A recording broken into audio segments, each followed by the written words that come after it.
번째 온유한 자가 받는 복에 대해서 함께 말씀을 나누는데, 온유한 자 어떤 사람입니까? 주님은 그 온유한 자가 되기를 원하시잖아요. 사실 오늘 말씀에 온유한 자는 복이 있나니 그들이 땅을 기업으로 받을 것이며 라고 이렇게 말씀을 하고 있습니다. 그래서 온유한 자가 되고 온유한 자에게 주어지는 복을 받기를 주님은 원하십니다. 우리는 믿음 안에서 온유한 자가 될 수 있기를 바랍니다. 마태복음 11장 29절에서도 나는 마음이 온유하고 겸손하니 내 멍에를 메고 되겠구나, 이렇게 말씀하시는 주님의 음성을 들을 수가 있습니다. 그러니까 주님이 간절히 바라시는 것이 우리가 온유하게 살아가는 거예요. 온유한 삶을 살아가는, 온유한 마음을 품고 온유의 성품으로 살아가는 것이 믿음 생활이고, 그 온유의 성품으로 살아가는 사람이 하나님의 복을 받을 것이다, 그렇게 말씀을 하고 있습니다. 그러므로 이 온유함을 간직하고 온유함을 배워서 온유함으로 믿음 생활을 잘 할 수 있는 그런 저와 여러분들이 될 수 있기를 바랍니다. 이 온유함이란 무엇일까요? 온유한 자가 복을 받는다고 그러고 온유하기를 원한다고, 온유함을 배우라고 했는데 온유한 사람은 어떤 사람인가요? 몇 가지 오늘 살펴보겠습니다. 첫 번째, 온유한 사람은 절제할 줄 아는 사람이다. 여러분, 절제하는 건 굉장히 중요합니다. 요즘 세상은요, 자기 하고 싶은 대로 하는 세상입니다. 그래서 저는 느낄 때 법도 없습니다. 법 위에 자기 개인이 존재하는데, 그리고 막 하고 싶은 대로 하다 보면 법이 나를 따라와 주더라고요. 그런 세상이 되어져 있어요. 옛날에는 법적인 테두리를 정해놓고 그 법 안에서 어떻게든지 살아보려고 했는데 너무 자기를 강조하다 보니까 법 위에 살아가는, 막 해. 법이 아닌 걸 막 해. 그럼 많은 사람들이 그걸 막 어기고 그러면 법을 그렇게 바꿔줘. 오늘 우리가 살고 있는 세상이 그렇지 않습니까?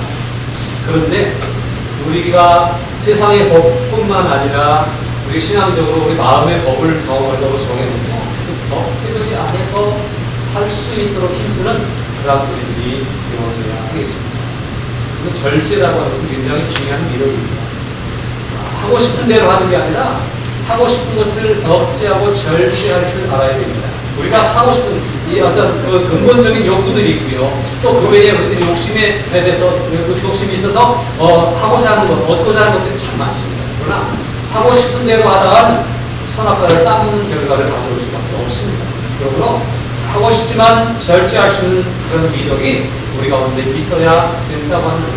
로마서 6장 12절에 보니까 그러므로 너희는 죄가 너희 죽은 몸을 지배하지 못하게 하여 몸의 사욕에 순종하지 말아라, 이렇게 말씀합니다. 몸의 사욕에, 몸이 하고 싶은 일, 세상적으로 하고 싶은 일에 이끌려가는 삶이 아니라 그것을 제어하고 절제해서 좀 절제 있고 규모 있는 삶을, 하나님의 말씀에 따른 질서 있는 삶을 살아가라라고 합니다. 하나님 우리에게 아무것도 못하게 하지 않았습니다. 많은 것들을 우리에게 허락해 주셨습니다. 그런데 그 선을 넘어서서 하지 말라고 하는 것까지 하려고 하는 욕심을 부리고 있는데, 이 욕심을 억누르고 절제의 삶을 살아가는 것, 이것이 바로 온유한 삶이라고 합니다. 온유한 삶이라고 하는 것을 우리는 잘 알아야 되겠습니다. 그래서 모든 일에 절제할 수 있는 그런 우리의 삶이 되기를 바랍니다. 한번 해보세요. 절제하는 사람. 절제를 잘 하시기를 주님의 이름으로 축복합니다. 고린도서 9장 25절에 보니까 이기기를 다투는 자마다 모든 일에 뭐하나니? 절제하나니. 요즘 올림픽이 막 진행되고 있어요. 이제 끝날 때가 됐죠? 네. 운동선수들이 그걸 금메달을 도전하고 노력하기 위해서 얼마나 많은 것들을 희생해요. 어떤 사람은요, 메달에 도전하고 출전하기 위해서 체중을 재야 되는데 체중이 너무너무 안 주는 거예요. 굶도 안 먹고 그러다 체중이 몇 그램 이렇게 차이가 나니까 여자인데 머리를 삼고 하면서 안 됐어요. 그래서 대체량을 시킨 것이다. 얼마나 힘든 일이에요. 이게 절제라고 하는 거예요. 뜻을 이루기 위해서 절제한다. 여러분, 뜻을 이루기를 원하는 사람은, 뭔가 인생의 가치를 알고 인생을 더 보람있게 살기를 원하는 사람은 절제할 줄 아는 사람입니다. 신앙생활이 힘들고 어렵습니다. 그러나 이 절제된 신앙생활이 하나님의 뜻을 이루는 일에 있어서 굉장히 중요한 일이고, 우리들이 복받는 일에 있어서 굉장히 중요한 일입니다. 그러므로 이기기를 다투는 자마다 모든 일에 절제한다고 하는 이 말씀처럼 절제의 삶을 살아야 될 것입니다.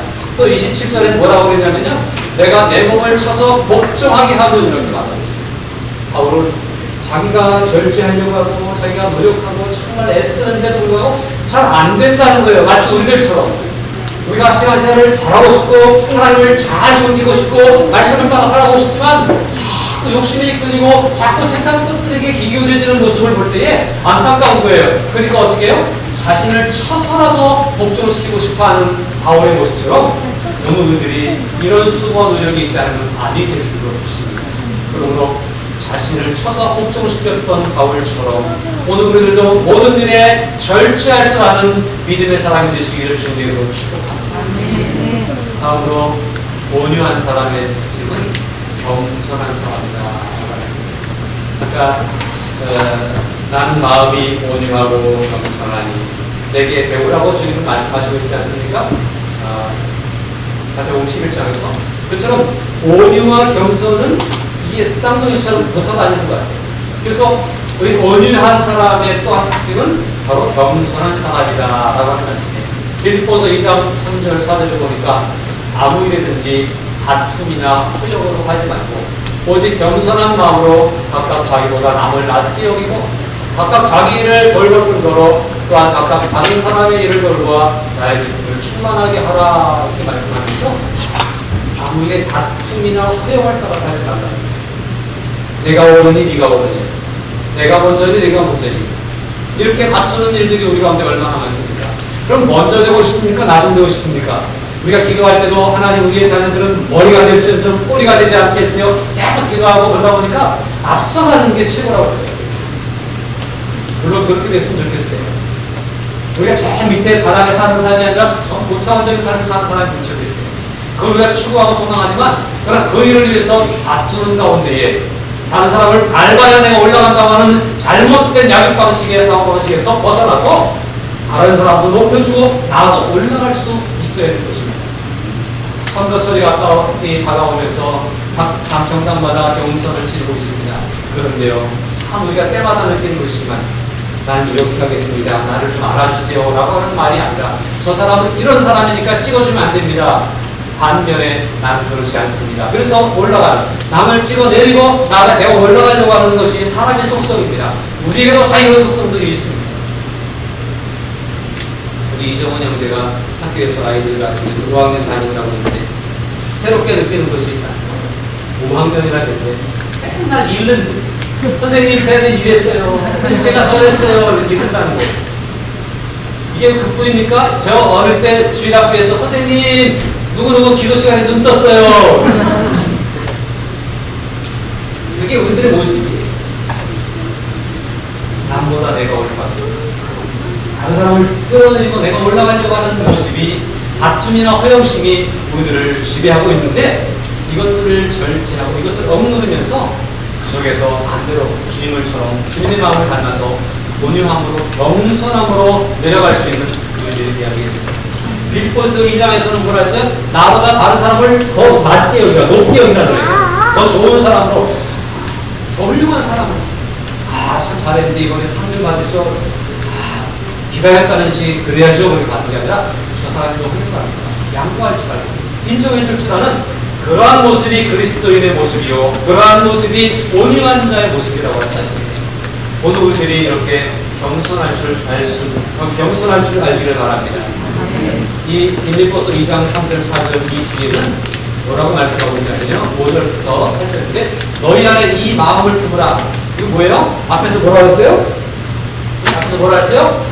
오직 겸손한 마음으로 라고 말씀하고 있잖아요. 이 겸손해라.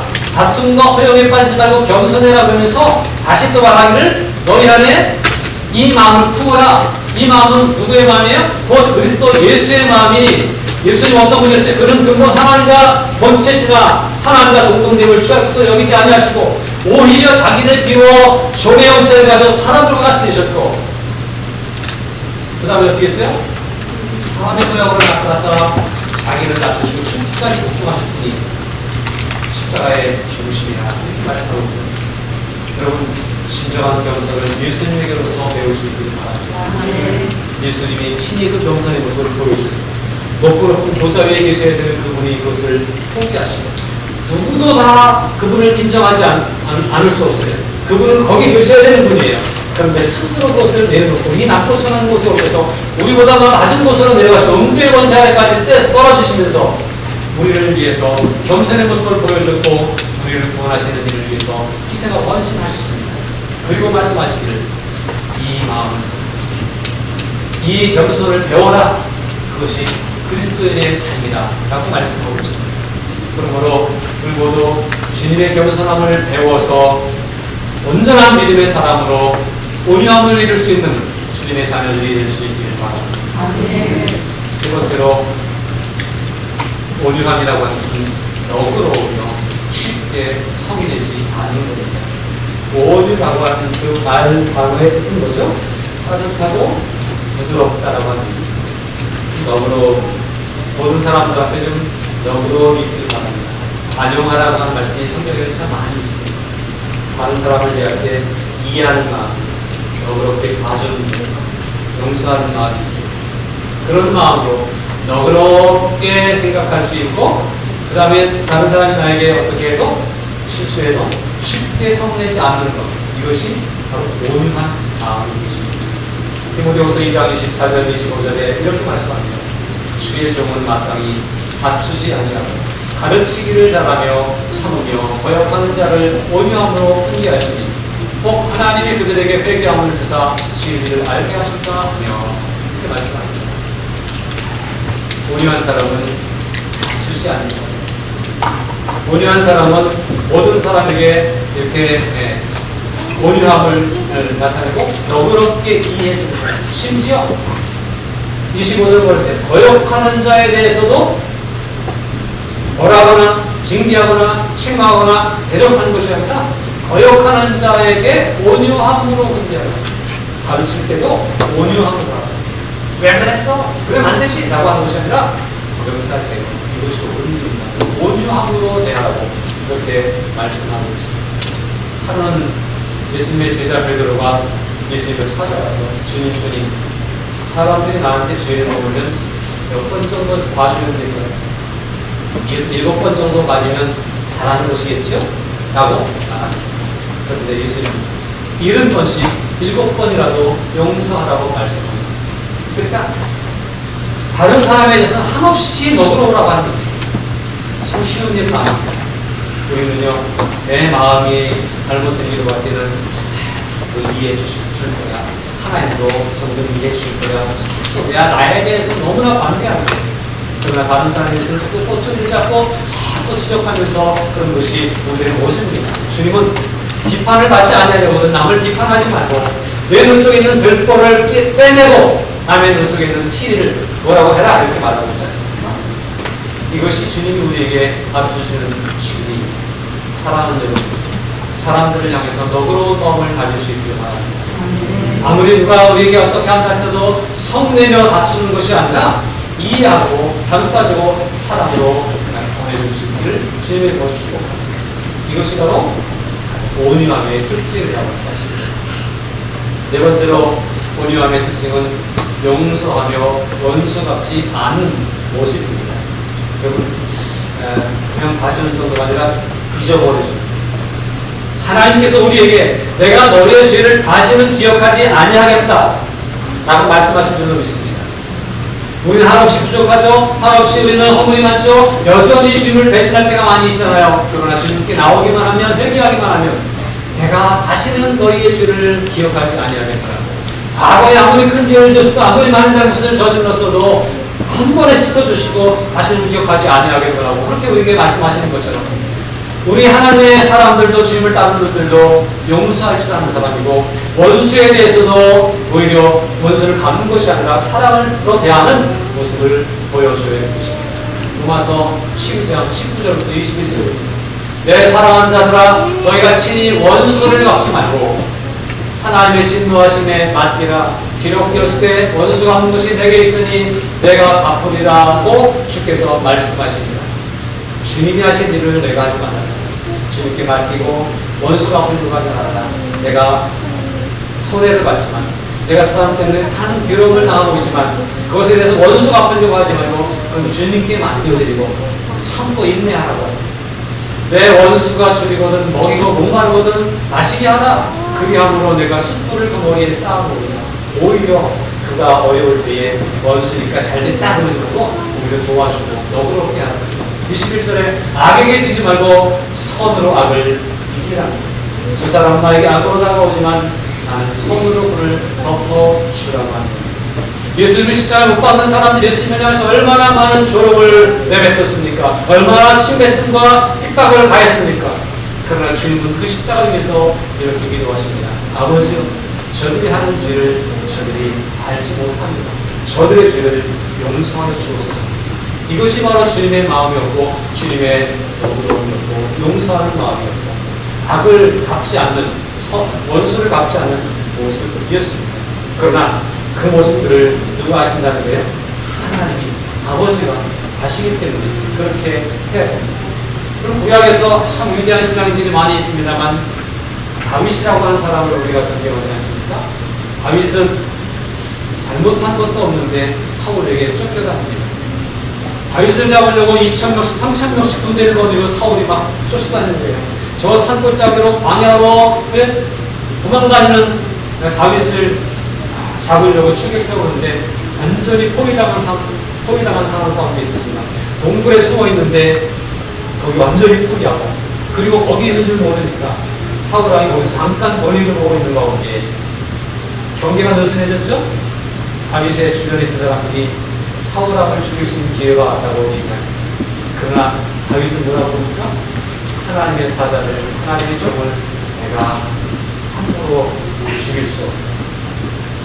그러면서 사울은 다윗을 죽이려고 하지만 다윗은 억울해도 사울에 대해서 대적하지 않았습니다. 다만 모짜라고만 배워가고 하면서 내가 당신을 죽일 수 있는 기회가 있었지만 죽이지 않았습니다. 하나님이 아시기 때문에 그렇습니다. 이것이 온유함이라고 합니다. 온유함은요, 힘이 없고 나약함이 아니에요. 얼마든지 뒤집을 수 있는 기회가 있고 얼마든지 이길 수 있는 힘이 있어도 참고 인내하면서 그를 세워주는 거예요. 그것이 바로 진정한 온유함이라고 하는 거예요. 권력 앞에 무서워서 참는 것이 온유함이 아니라 기회가 있어도 참고 인내하는 것이 온유함이라고 하는 거예요. 원수 앞에 대적할 수 있는 힘이 없어서가 아니라 하나님께 맡겨드리고 하나님께 의지하는 그런 것이 온유함이라고 하는 사실입니다. 오늘 저와 여러분들의 삶 가운데 한없이 용서하는 모습, 원수 갚지 않는 모습을 통해서 주님의 온유함을 배워갈 수 있는 진정한 믿음의 사람이 될 수 있기를 바랍니다. 하나만 더 볼 수 있습니다. 온유함이란 잠잠하며 자기 일에 충실한 사람입니다. 여러분, 우리의 인생을 주관하시는 분은 하나님이신 줄로 믿습니다. 때로는 우리가 골짜기를 걸어갈지라도 그곳에 또 하나님이 함께 계실 것입니다. 때로는 우리가 잘 돼서 막 승승장구할 때도 주님이 함께 하셨기 때문인 것입니다. 그것을 인정하고 살아가며 늘내지 아니하고 떠들지 아니하고 자기를 나타내지 아니하고 묵묵히 잠잠히 자기 길을 걸어갈 수 있는 믿음이 우리의 믿음이 되어야 합니다. 10편 46편 10절입니다. 이러시기를 너희는 가만히 있어 내가 하나님임을 알지라. 내가 문 나라 중에서 높임을 받으리라. 내가 세계 중에서 높임을 받으리라 하십니다. 하나님은 당신의 백성들에게 어떤 일 앞에서든지 너는 가만히 있어 내가 무슨 일을 어떻게 하는지 지켜보기만 하라 이렇게 말씀드립니다. 사랑하는 여러분, 우리는 무엇을 해보려고 하다가 실수할 때가 참 많습니다. 하나님이 하시도록 인정해드리고 하나님이 하시도록 하나님을 앞세울 수 있는 믿음이 우리의 믿음이 될 수 있기를 바랍니다. 가만히 있었는데 홍해 바다가 맺혔습니다. 홍해가 가로막고 뒤에서 애국군대가 쫓아올 때 사람들은 막 아우성합니다. 막 들떠서 어떻게 하냐고 죽게 생겼다고 아우성합니다. 애국으로 돌아가자고 하는 사람들을 많이 생겼습니다. 그러나 모세가 하나님 앞에 기도했더니 그는 잠잠히 여호와 앞에서 행하시는 일을 보라고 말씀하십니다. 사랑하는 여러분, 어떤 일이 우리 눈앞을 가린다 할지라도 앞으로 어떤 상황이 우리 앞에 펼쳐진다 할지라도 우리는 잠잠히 묵묵히 하나님이 일하시도록 맡겨드리는 믿음으로 살아갈 수 있기를 바랍니다. 하나님은 저와 여러분들의 인생을 책임져 주실 것입니다. 하나님은 우리의 다음 세대들의 삶을 일으켜 주시고 회복시켜 주시고 열어주실 것입니다. 하나님의 하심을 믿고 하나님께 인생을 맡길 수 있는 것, 그것이 온유함이라고 하는 겁니다. 내가 열심히 공부해서 내가 성공해야지, 내가 열심히 단련해서 내가 이겨야지, 그것보다 나는 열심히 공부하지만, 난 열심히 단련하지만, 그러나 하나님이 하셔야 이길 수 있고 성공할 수 있고 잘 될 수 있는 걸 알고 하나님을 먼저 인정해야 되는 것이 진정한 온유함이고 진정 우리가 가져야 되는 마음의 자세인 것입니다. 이것이 바로 우리가 배워야 되는 모습이라고 하는 사실입니다. 사랑하는 여러분, 우리는 가만히 있어.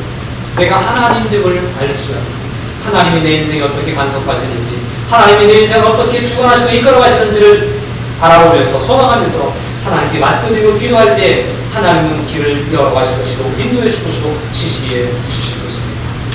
데살로니가서 4장 11절에서 또 너희에게 명한 것 같이 조용히 자기 일을 하고 너희 손으로 일하기를 힘쓰라고 하십니다. 물론 우리에게 맡겨진 일들을 해야 됩니다. 그러나 주요 하나님께 맡겨드리고 하는 거예요. 소문내고 하는 게 아니라 내가 이렇게 한다고 하는 게 아니라 또 자기를 자랑하며 하는 것이 아니라 묵묵히 우리를 감당해야 됩니다. 누가 나에게 칭찬해줘도 묵묵할 수 있어야 돼요. 누가 나에게 막 손가락질 해도 묵묵히 정의로운 길을 걸어갈 수 있는 우리들이 되어야 됩니다. 사람들의 눈치에 휩쓸리는 것이 아니라 누가 뭐라 그런다고 거기에 주눅 드는 것이 아니라 잘하는 일에 있어서도 묵묵히, 또 누가 뭐라고 손가락질 하는 일에 있어서도 묵묵히 자기 일을 감당할 수 있는 온유한 사람 되시기를 주님의 이름으로 축복합니다. 시편 이 온유한 사람에게 하나님이 약속의 말씀을 주셨는데 뭐야? 온유한 자는 복이 있나니 어떻게 된다고요? 땅을 기업으로 받을 것이니요 라고 말씀합니다. 땅을 받는다. 땅 좋아하세요? 여기서 많이 본 글자죠. 길거리 지나가다 보면 땅 써있네요. 한국 사람들 땅을 얼마나 많이 좋아하는지 몰라요. 땅을 많이 소유하시는 분들 든든하시죠? 그 땅값이 얼마나 오를까 기대가 되시죠? 사람들은 참 땅을 좋아합니다. 땅에 투자를 하라고 그럽니다. 옛날부터. 근데 성경에서 주님은 땅을 기업으로 받을 것이니라고 말씀하는데 그 땅이 그 땅일까요? 우리는 조금 생각을 달리하고 있습니다. 땅을 가진 것을 버리라고 하는 말씀은 아니에요. 그러나 땅에 대한 욕심보다는 하나님이 말씀하신 이 땅에 대한 소망을 가지기를 소망합니다. 여러분, 이 땅은 어떤 땅입니까? 아브라함에 약속하신 가나안 땅, 바로 그거예요. 아브라함에게 아무것도 없었습니다. 떠돌이 인생, 나그네 인생을 살아가고 있는 아브라함에게 너와 내 후손에게 이 땅을 주겠다라고 하나님이 가나안 땅을 약속해 주셨고요. 430년이나 애굽에 가서 종살이하고 있던 이스라엘 백성들을 약속하신 그 땅으로 인도하신 줄로 믿습니다. 하나님의 약속이 있는 땅이 바로 여기서 말씀한 그 땅입니다. 바벨론의 포로 생활하고 있는 이스라엘 백성들에게 이사야 선지자를 통해서 새하늘과 새 땅을 약속해 주셨습니다. 예루살렘 성이 다 무너졌습니다. 예루살렘 성전이 파괴됐습니다. 그들이 돌아갈 땅이 없었습니다. 그러나 하나님은 그들에게 다 희망을 주시고 새하늘과 새 땅을 주시겠다고 이사야 선지자를 통해서 말씀하십니다. 이 새하늘과 새 땅은 요한계시록에서 우리에게도 여전히 계시하고 말씀하고 계시는데 새하늘과 새 땅을 하나님이 창조하시고 그 땅으로 우리를 인도해 주시겠다고 말씀하고 있습니다. 그렇습니다. 우리에게 주시겠다고 하는 것은 바로 그 새하늘과 새 땅이에요. 이 세상에 고통과 아픔이 있는 이 땅이 아니라 영원히 쉴 수 있는 새하늘과 새 땅이 우리에게 주어진다고 하는 사실이에요. 그것을 누리고 싶지 않으십니까? 온유한 자가 되시기를 주님으로 축복합니다.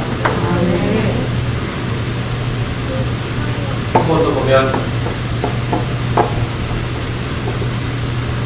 하나님 나라에 대한 소망을 나누는 있습니다. 여기서 말씀하고 있는 땅을 기업으로 받을 것이니라고 한 사람, 이 말씀은 온유한 사람은 하나님의 나라를 소유한다. 예수님은 권력을 가지고 무기를 가지고 군대를 이끌고 와서 땅을 지배하시지 않고요. 하나님의 나라를 이 온유함으로 이루어 주셨습니다. 여러분, 마음에 온유함을 품은 사람이 하나님의 나라가 무엇인지 알게 될 것이고 보게 될 것이고 얻게 될 줄로 믿습니다. 온유함을 소유하시길 바랍니다. 온유함 가운데 보여주신 하나님의 나라를 경험할 뿐만 아니라 소유하고 누리시기를 주님의 이름으로 축복합니다. 시편 37편은 다윗이 기록한 시인데요. 다윗은 이 온유한 자에게 복이 있나니 땅을 기업으로 받은 것이며 이 말씀을 풀어놓은 말씀 같아요. 그래서 다윗이 고백하는 고백 속에서 이 온유한 자에게 주시는 땅을 주신다고 하는 말씀을 이해하게 됩니다. 여러분 1절부터 쭉 한번 보겠습니다. 악을 행하는 자들 때문에 불평하지 말며 세상은 악을 행하는 사람들이 기세를 부리고 있습니다. 정의로운 사람이 기운을 잃어버리고 힘들어하고 있습니다. 그래서 우리는 막 투덜대고 있죠. 왜 저렇게 막 사는 사람이 잘 되는 거야? 나는 착하게 살려고 하는데 안 되는 거야? 이렇게 할 때가 있습니다. 그러나 그런 것들을 인내하고 불평하지 않는 것이 바로 온유라고 합니다. 의를 행하는, 불의를 행하는 자들을 시기하지 말아요. 저렇게 하기도 잘 되는데 나도 저렇게 해볼까? 그렇게 쫓아가지 말라니. 끝까지 정의를 따라 살아가라니. 그게 온유함이라고 하는 얘기예요. 그들은 풀과 같이 속히 배임을 당할 것이며 푸른 채소같이 쇠잔할 것이기 때문에 그래요. 지금은 잘 되는 것 같지만 때가 되면 하나님이 갚으실 것입니다. 여호와를 의뢰하고 선을 행하라. 땅에 머무는 동안 그의 성실을 먹을거리로 삼을지어다. 또 여호와를 기뻐하라. 그가 내 마음의 소원을 내게 이루어 주시리로다. 하나님만 의지합니다. 세상에 보여지는 것들에 마음을 빼앗기거나 그것들을 흔들지 말고 요동하지 말고 오직 여호와만 앙망하며 여호와만 바라보는 믿음이 온유함이라고 하는 사실이에요. 5절에서는 이렇게 말씀합니다. 내 길을 여호와께 맡기라. 그를 의지하면 그가 이루시고 내 의를 빛같이 나타내시며 내 공의를 정오의 빛같이 하시리로다. 하나님이 내 길을 인도하실 줄을 믿습니다. 지금은 이렇지만 하나님이 열어가실 줄을 믿습니다. 지금은 어렵지만 하나님이 풀어주실 줄을 믿고 하나님을 의지하고 하나님께 맡겨드리는 그것이 바로 온유함이라고 하는 것입니다. 10절에 보니까 여호와 앞에 잠잠하고 참고 기다리라. 자기 길이 형통하며 악한 꾀를 이루는 자 때문에 불평하지 말라. 불평하지 말고 원망하지 말고 시기하지 말고 또 부러워하지 말고 여호와 앞에 잠잠하고 하나님이 이루어질 것을 기다리는 것. 그것이 바로 뭐라고요? 온유함이다라고 하는 사실입니다. 8절입니다. 돈을 그치고 너를 버리며 불평하지 말라. 오히려 악을 만들 뿐이다. 악을 갚으려고 하면 또 다른 악을 만들 뿐이에요. 원수를 원수로 갚으면 또 다른 원수를 만들 뿐이라고 하는 사실입니다. 진실로 악을 행하는 자들은 끊어질 것이나 여호와를 소망하는 자들은 땅을 차지하리로다. 아멘. 여호와를 소망하는 자들 되시기를 바랍니다.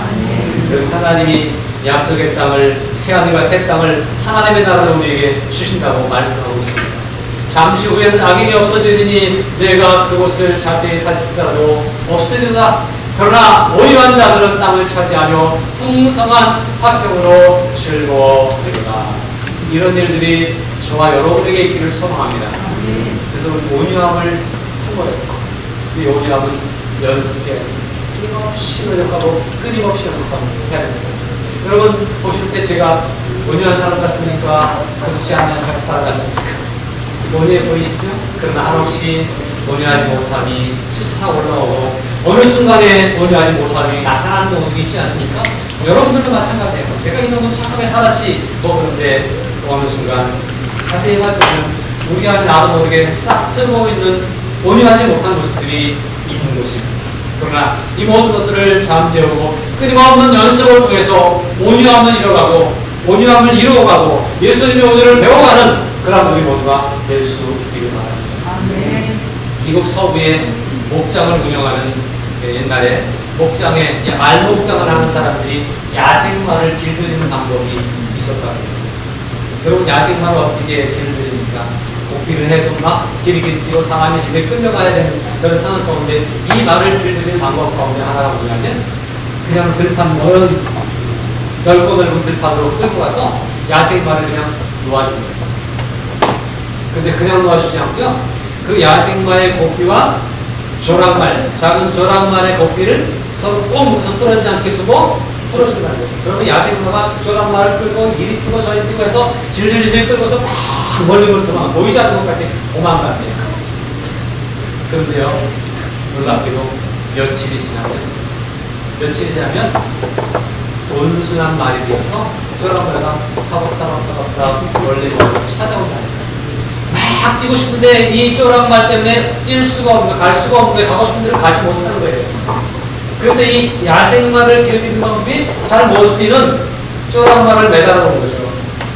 그래서 이 야생마를 길들여서 좋은 말로 만들었다고 하는 그런 미국 서부의 목장주들의 이야기를 듣습니다.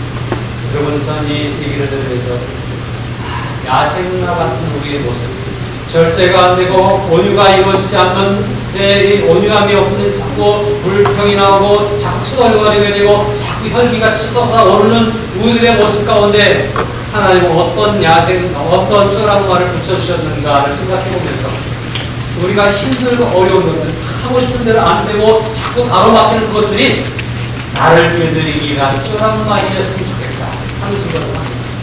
무엇 때문에 힘드십니까? 무엇 때문에 내 마음대로 할 수 없는 형편 가운데 있습니까? 그때에 하나님이 나를 길들이시기 위해서 쫄아마를 붙여주셨구나 라고 생각하면서 또 기도하시기 바랍니다.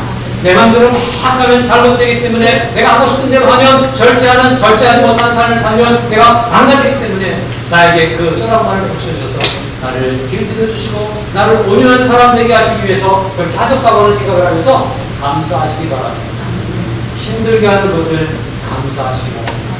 어려운 환경 그것을 감사하시기 바랍니다. 그것이 나를 연단하는 길이요 그것이 나를 훈련시켜서 준마로 만들기 위해서 하나님께서 붙여주신 쫄아마리라고 하는 사실을 깨달으시기를 주님의 이름으로 부탁드립니다. 그래서 열심히 훈련하고 연단하면서 자신을 처설해도 자신을 복종시켜서 정말 온유한 사람들로 하나님의 나라를 온전히 소유할 수 있는 저와 여러분들 되시기를 주님으로 부탁드립니다.